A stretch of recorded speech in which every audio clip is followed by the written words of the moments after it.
इस वीडियो में हम देखेंगे कि फेज़ आइडेंटिफिकेशन मतलब हम पता लगाएंगे कि हमारे सैंपल के अंदर आखिर है कौन सा मटेरियल। इसके लिए हमें क्रिस्टल स्ट्रक्चर डेटाबेस में सर्च करेंगे, मैचिंग स्ट्रक्चर्स का पैटर्न सिमुलेट करेंगे और अपने रियल डेटा से कंपेयर करेंगे। तो हम स्टार्ट करते हैं। सबसे पहले हम मेन्यू बार में जाएंगे, मटेरियल्स पे क्लिक करेंगे। इसका सब काम होता है मटेरियल मेन्यू से। ऊपर मटेरियल्स पे क्लिक करो।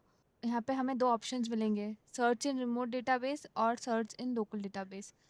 सर्च इन रिमोट डेटाबेस का मतलब है ऑनलाइन डेटाबेस में सर्च करेंगे जैसे कि सीओडी, और सर्च इन लोकल डेटाबेस है अगर आपके पास अपनी लोकल स्ट्रक्चर लाइब्रेरी है तो हम इसमें सर्च करेंगे। मैं यहाँ सर्च इन रिमोट डेटाबेस पे क्लिक कर रही हूँ क्योंकि इसमें जो है वो ऑलरेडी बहुत सारे रेडी स्ट्रक्चर्स हमें मिलते हैं। फिर सेकंड जो है सबसे इम्पॉर्टेंट है, पीरियडिक टेबल का एक डायलॉग खुलता है। ये एक ज़बरदस्त विंडो है, एक पूरा पीरियडिक टेबल है। यहाँ हम बताएंगे कि हमारा सैंपल में कौन से एलिमेंट्स हो सकते हैं। ऊपर दिए गए दो कलर्स का मतलब है, ग्रीन का मतलब है कि कंपाउंड हैज़ एलिमेंट, यानी कि जो कंपाउंड आएगा उसमें ये एलिमेंट ज़रूर होना चाहिए।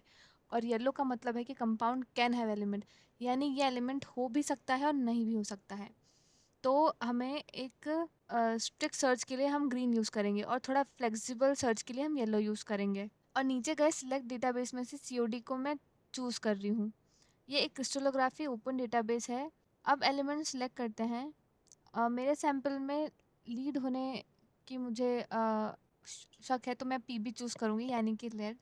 फिर मैं उस कर देती हूँ। देखो ये ग्रीन हो गया है, मतलब सिर्फ वही कंपाउंड्स लाएगा जिसमें पीबी हो। अब हम ओके पे क्लिक कर देंगे। कुछ सेकंड में डेटाबेस सर्च कंप्लीट हो जाता है और नीचे एक नया टैब आता है, क्वेरीड मटेरियल।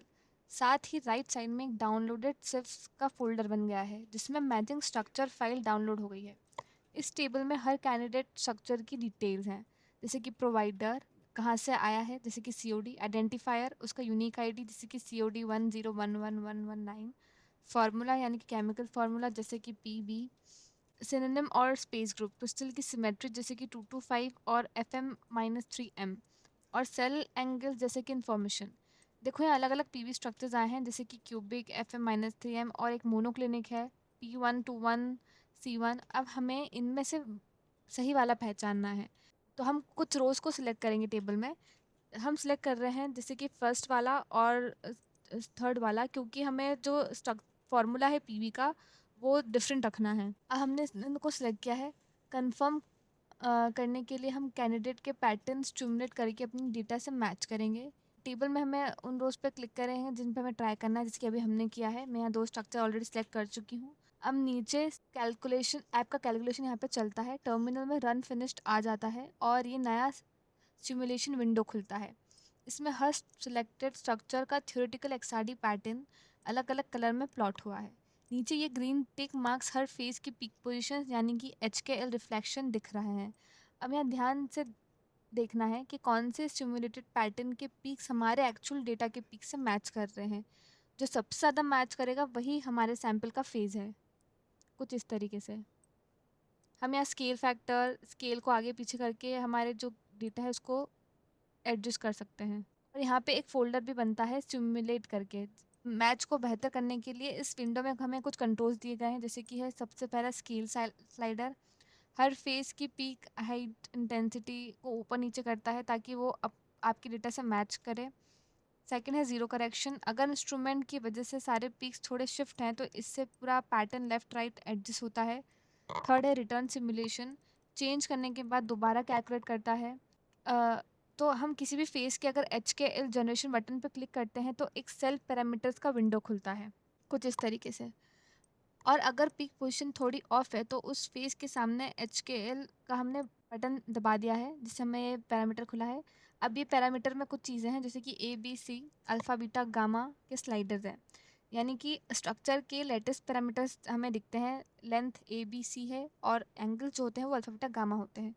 साथ में क्रिस्टल सिस्टम जैसे कि मोनोक्लिनिक है, ये भी हमें दिख रहा है।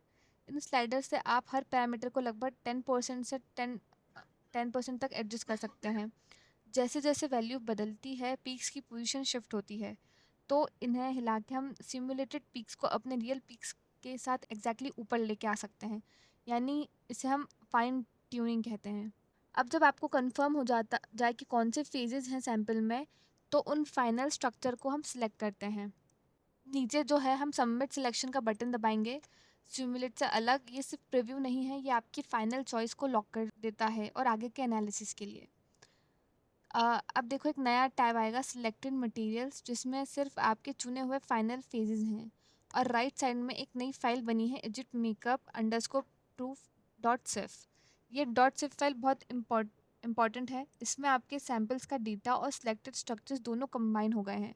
यानी फाइल आगे डिटेल रिफाइनमेंट में यूज़ होगी, जहाँ हम इन फेजेस को अपना डेटा पे प्रिसाइसली फिट करेंगे। तो जैसा कि हमने देखा, हमने इस वीडियो में मटेरियल मेन्यू से डेटाबेस सर्च करने तक, periodic table elements, candidate structure के पैटर्न को सिमुलेट करना, कंपेयर करना और फाइनली सही फेजेस को सबमिट करना देखा है। बस इसी तरीके से हम पता लगाएंगे कि हमारे सैंपल में कौन कौन सी चीज़ बनी है। अगले वीडियो में हम सिलेक्टेड फेजेस के साथ रेट विल रिफाइनमेंट करेंगे, जहाँ असली रिफाइनमेंट होगा। Thank you.